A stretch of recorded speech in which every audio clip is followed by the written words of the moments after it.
Οι 10 εκαθαρίστησαν, οι δε νέα που. Αυτό είναι το παράπονο του Χριστού μας, αδελφοί, το οποίο ακούσαμε στο σημερινό Ευαγγελικό ανάγνωσμα. Στο ανάγνωσμα το οποίο αφορά την θεραπεία 10 λεπρών ανθρώπων.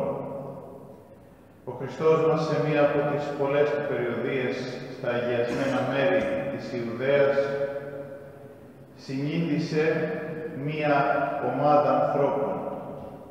Ανθρώπους οι οποίοι κυριολεκτικά ζούσαν τον πόνο.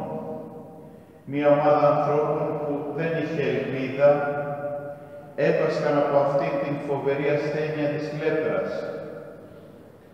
Και εκείνη την εποχή και για πολλά χρόνια αργότερα ήταν ανίατη ασθένεια. Και πράγματι δεν μπορούσαν να βρουν ελπίδα. Δεν μπορούσαν να βρουν θεραπεία. Είχαν αποξενωθεί από την κοινωνία των ανθρώπων. Τους είχαν κάνει απόκοσμους και λόγω της ασθενείας τους.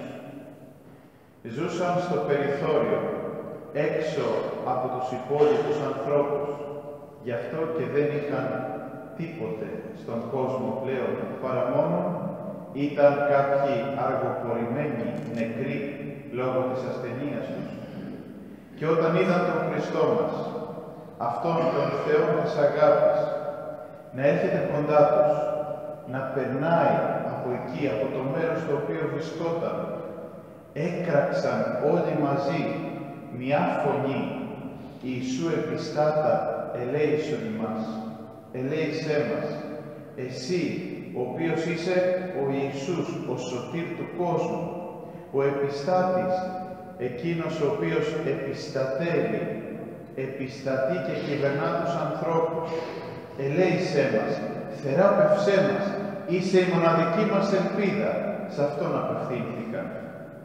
Δεν τους προσπέρασε, αλλά ούτε και τους έδωσε άμεσα την θεραπεία.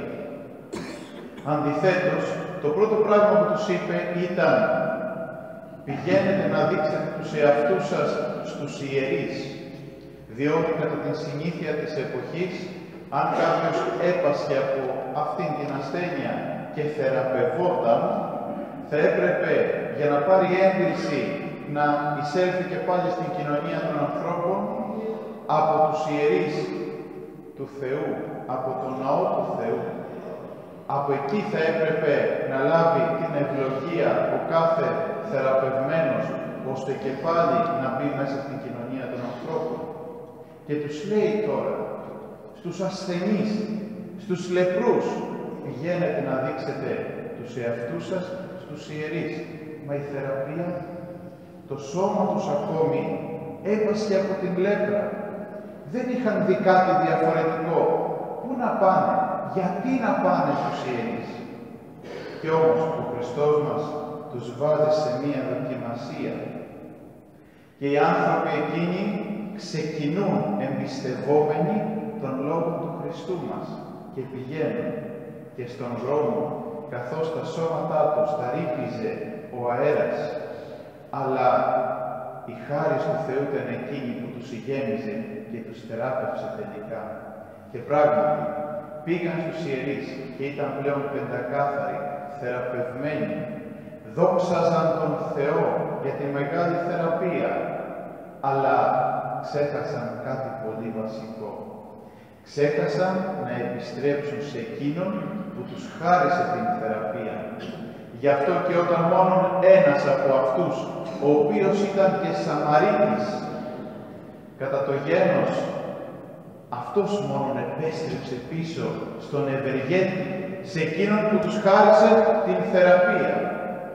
Και όταν ο άνθρωπος αυτός υπέστρεψε στον Κύριό μας, εξέφρασε αυτό το παράπονο ο Χριστός μας.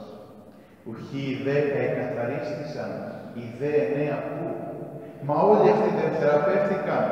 Ναι, τους έβαλα σε δοκιμασία, αλλά θεραπεύθηκαν και είδαν την ευλογία και την χάρη.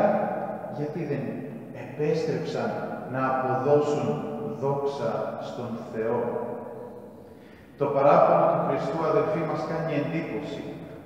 Δεν τον ακούσαμε και δεν μελετούμε στις γραφές και δεν τον βλέπουμε συχνά να παραπονείται τον Χριστό μας.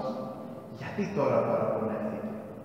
Και άλλοτε βέβαια το έχει κάνει και το έκαμε όταν εκείνος ο πατέρας ενός ελληνιαζομένου νέου που έπασχε από κάποιο δαιμόνιο τον πήγε ως τελευταία λύση στον Χριστό. Του είπε ότι «Όγενε άπιστος και διαστραμμένη, έως πότε ανέξομαι ημών, έως πότε έσομαι προς ημάς». Είδε την ολιγοπιστία εκείνο του πατέρα και τον ήλεγξε και παραπονέθηκε ελαφρά. Αλλά και άλλοτε με πόνο πάντοτε είπε για την Ιερουσαλήμ. Πόσες φορές προσπάθησα να επισυνάξω τα τέκνα σου, να τους φέρω ξανά κοντά στο όνομα του Θεού και στην πίστη, αλλά αντιδράσατε και δεν θέλατε. Και τώρα ελαφρώς παραπονείτε. Αλλά το παράπονο του Χριστού, αδελφοί, έχει ιδιαίτερη αξία όταν ακούγεται. Ναι, παραπονείτε. Θα πείτε γιατί? Θεός αγάπης δεν είναι? Γιατί να παραπονεθεί? Δεν θα έπρεπε να τα δίνει όλα στους ανθρώπους και να μην ζητάει τίποτα, εφόσον μας αγαπά? Παραπονείτε επειδή ακριβώς μας τα δίνει όλα. Επειδή κυβερνά τον κόσμο εν αγάπη, επειδή ευεργετεί τους ανθρώπους με πολλή αγάπη, γι' αυτό και έχει το δικαίωμα να παραπονείτε. Είδατε τι τους χάρισε? Την θεραπεία. Επανήλθαν και πάλι ανάμεσα στους ανθρώπους. Βρήκαν ελπίδα, σωτηρία. Μπορούσαν ξανά να δραστηριοποιηθούν στη ζωή. Είχαν μια δεύτερη ευκαιρία. Δεν θα έπρεπε να πούν τουλάχιστον ένα ευχαριστώ? Γι' αυτό έχει το δικαίωμα να παραπονείται ο Κυριός μας. Παραπονείται για να μαλακώσει τις σκληρές καρδιές των ανθρώπων. Γι' αυτό παραπονείται. Και το λέγει το παράπονο του πολύ εμφαντικά και με πολύ δύναμη. Διότι είναι εκείνος ο οποίος σκέφτεται το συμφέρον των ανθρώπων και μας αγαπά. Θέλει όλοι οι άνθρωποι να βρουν την αλήθεια, να επιστρέψουν κοντά του. Γι' αυτό παραπονείται. Θέλει κάθε άνθρωπος να βρει τον δρόμο του Θεού. Αυτό είναι το παράπονο του Χριστού, αδελφοί. Αλλά όχι μόνο τότε και σήμερα. Σήμερα ο Χριστός μας θα είχε να μας κάνει ένα μεγάλο παράπονο. Και μάλιστα στην πατρίδα μας, ότι τον αφήσαμε, άλλος λιγότερο, άλλος περισσότερο. Στους πολλούς, ότι ναι, τον αρνήθηκαν και τον αρνούνται, ή ότι διακηρύσουν την αθεία τους.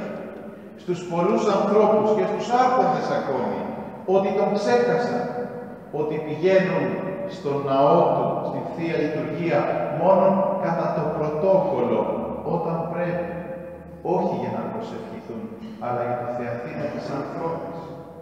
Θα παραπονεθεί στον καθένα ίσως, γιατί με ξεχνάς στις δύσκολες ώρες του πόνου σου, γιατί με λησμονείς όταν εγώ σε ευλογώ, αυτό θα μας το έλεγε. Γιατί με ξεχνάς όταν βρίσκεσαι σε μία δυσκολία, δεν είσαι μόνος σου, πλησίασε κοντά μου. Θα μπορούσε να μας πει πολλά παράπονα ο Χριστός μας, αδελφοί, ιδίως τις ημέρες μας, με τα αντιχριστιανικά νομοσχέδια που έρχονται στην πατρίδα μας, που τον αρνούμαστε, που τον συκοφαντούμε, που τον βλασφημούμε, εμείς οι Ορθόδοξοι Έλληνες. Θα είχε πολλά παράπονα να μας πει. δεν σας έδωσα τόσα, όπως τότε στους Ισραηλίτες. Λαός μου ήσασταν, τους λέει.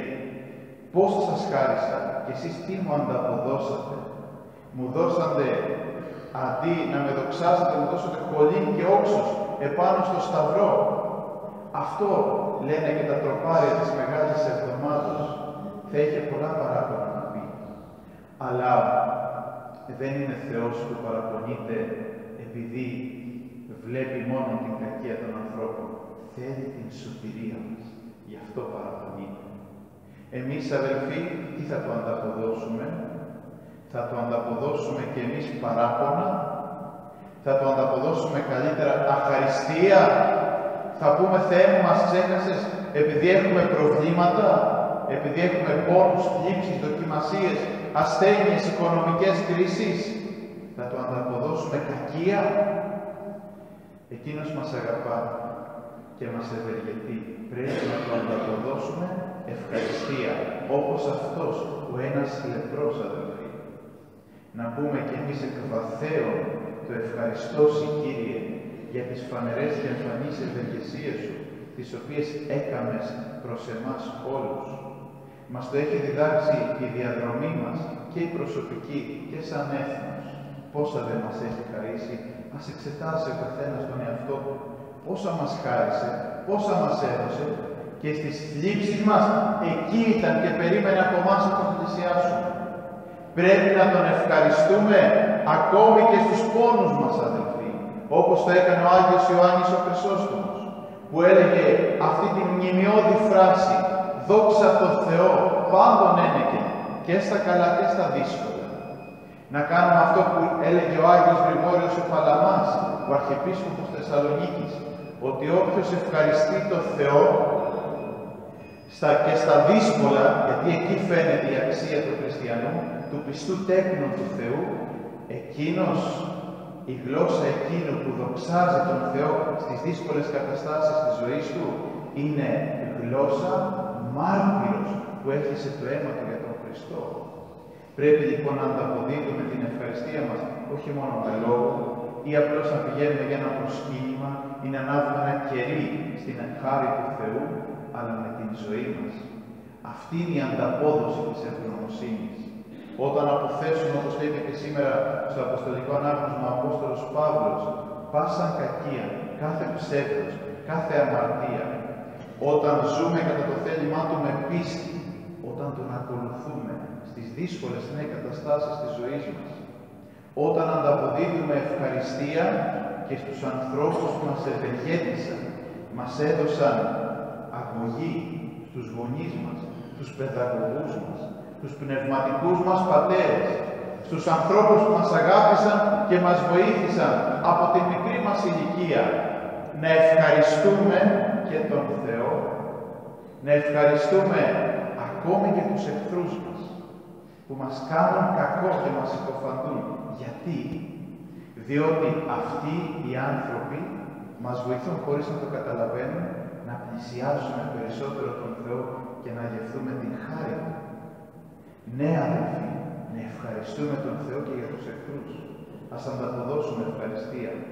Γι' αυτό και οι άνθρωποι από τη Χριστιανική Ένωση εδώ της πόλεως μας κάνουν αυτό το ιερό μνημόσυνο σήμερα ως ανταπόδοση ευχαριστίας στους ανθρώπους, τους πνευματικούς, που εδώ μέσα στους ναούς της πόλεως μας αγωνίστηκαν και εκκλησιάστηκαν, που έκαναν υπακοή στους πνευματικούς πατέρες, που θυσιάστηκαν για την αγάπη του Θεού και για την ιεραποστολή στους συνανθρώπους μας, με θυσίες προσωπικές πολλές, που αγωνίστηκαν για την δόξα του Θεού και την αγάπη των ανθρώπων, με πρώτον τον αείμνηστο πατέρα Θεοδόσιο, ο οποίος τόσα αγαθά προσέφερε στην πόλη της Μεσσήνης. Γι' αυτό και το ιερό μνημόσυνο αυτό είναι μια έκφραση ευχαριστίας και ευγνωμοσύνης.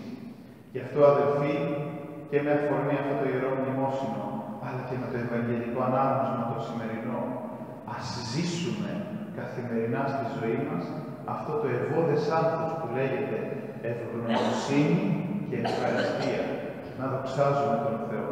Και τότε πραγματικά όχι μόνο θα είμαστε πιστά τέκνα του Θεού, αλλά θα είμαστε εισάγγελοι επί της γης, άνθρωποι ευγνώμονες, όπως μας θέλει ο Θεός, ώστε να αξιωθούμε αιωνίως, να δοξάζουμε, να ευχαριστούμε και να ευγνωμονούμε τον Θεό και στην τρισευλογημένη βασιλεία Του, όπου η αγάπη Του μας περιμένει όλους για να βρούμε και τους ερημίσμους πνευματικούς πατέρες και αδελφούς μας.